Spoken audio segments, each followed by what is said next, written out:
بسم اللہ الرحمن الرحیم۔ شروع کرتی ہوں اللہ تعالیٰ کے ببرکت نام سے جو بڑا مہربان نہایت رحم کرنے والا ہے۔ اسپرچول جرنی میں اپنے تمام ناظرین کو خوش آمدید کہتی ہوں۔ پل صراط میں سے جب گزر ہوگا تو اس وقت صرف 3 جگہ ہوں گی: جنت، جہنم اور پل صراط۔ رسول کریم صلی اللہ علیہ وآلہ وسلم نے فرمایا، سب سے پہلے میں اور میری امت پل صراط کو طے کریں گے۔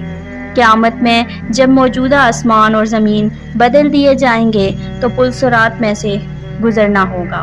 وہاں صرف 2 مقامات ہوں گے: جنت اور جہنم۔ جنت تک پہنچنے کے لیے لازماً جہنم کے اوپر سے گزرنا ہوگا۔ جہنم کے اوپر ایک پل نصب کیا جائے گا، اس پل کا نام ہی پل صراط ہے۔ اس پر سے گزر کر جب اس پار پہنچیں گے تو وہاں جنت کا دروازہ ہوگا۔ وہاں پر نبی کریم صلی اللہ علیہ وآلہ وسلم موجود ہوں گے اور اہل جنت کا استقبال کریں گے۔ پل صراط ان صفات کا حامل ہوگا: بال سے زیادہ باریک ہوگا، تلوار سے زیادہ تیز ہوگا، سخت اندھیرے میں ہوگا۔ اس کے نیچے گہرائیوں میں جہنم بھی نہایت تاریکی میں ہوگی، سخت بپھری ہوئی اور غضبناک ہوگی۔ گناہ گار کے گناہ اس پر سے گزرتے وقت مجسم اس کی پیٹھ پر ہوں گے۔ اگر اس کے گناہ زیادہ ہوں گے تو اس کے بوجھ سے اس کی رفتار ہلکی ہو جائے گی۔ اللہ تعالیٰ ہمیں اس صورت سے اپنی پناہ میں رکھے۔ اور جو آدمی گناہوں سے ہلکا ہوگا اس کی رفتار پل صراط پر تیز ہوگی۔ اس کے اوپر آنگڑے لگے ہوں گے اور نیچے کانٹے بچھے ہوں گے جو قدموں کو زخمی کر کے اسے متاثر کریں گے۔ لوگ اپنی بدعمالیوں کے لحاظ سے اس سے متاثر ہوں گے۔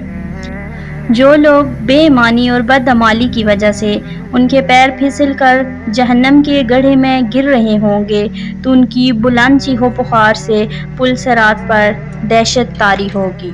رسول صلی اللہ علیہ وآلہ وسلم پل صراط کی دوسری جانب جنت کے دروازے پر کھڑے ہوں گے۔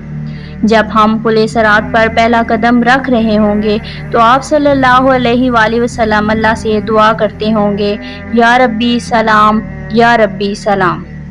آپ بھی نبی کریم صلی اللہ علیہ وآلہ وسلم کے لیے درود پڑھیں۔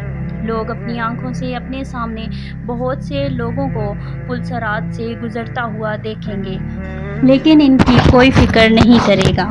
وہاں تو بس یہی فکر ہوگی کہ کس طرح میں خود پار ہو جاؤں۔ روایت میں آتا ہے کہ حضرت عائشہ صدیقہ رضی اللہ تعالیٰ عنہ قیامت کو یاد کرتے ہوئے رونے لگی۔ رسول اللہ صلی اللہ علیہ وآلہ وسلم نے پوچھا، عائشہ کیا بات ہے؟ حضرت عائشہ نے فرمایا، مجھے قیامت کی یاد آ گئی۔ یا رسول اللہ، کیا ہم وہاں پر اپنے والدین کو یاد رکھیں گے؟ آپ صلی اللہ علیہ وآلہ وسلم نے فرمایا، ہاں یاد رکھیں گے، لیکن وہاں 3 مقامات ایسے ہوں گے جہاں کوئی بھی یاد نہیں آئے گا: جب کسی کے اعمال تولے جائیں گے، جب نامہ اعمال دیا جائے گا، یا جب پل صراط پر سے گزر رہے ہوں گے۔ دنیاوی فتنوں کے مقابلے میں حق پر چلتے رہو اور ہر ایک کو دوسرے کو جنت حاصل کرنے پر مدد کرنی چاہیے، جس کی وسعت آسمانوں اور زمین سے بھی بڑی ہے۔ اس پیغام کو صدقہ جاریہ سمجھ کر آگے ضرور شیئر کیجیے گا۔ اللہ پاک ہم سب کا حامی و ناصر ہو۔ جزاک اللہ خیرا کثیرا۔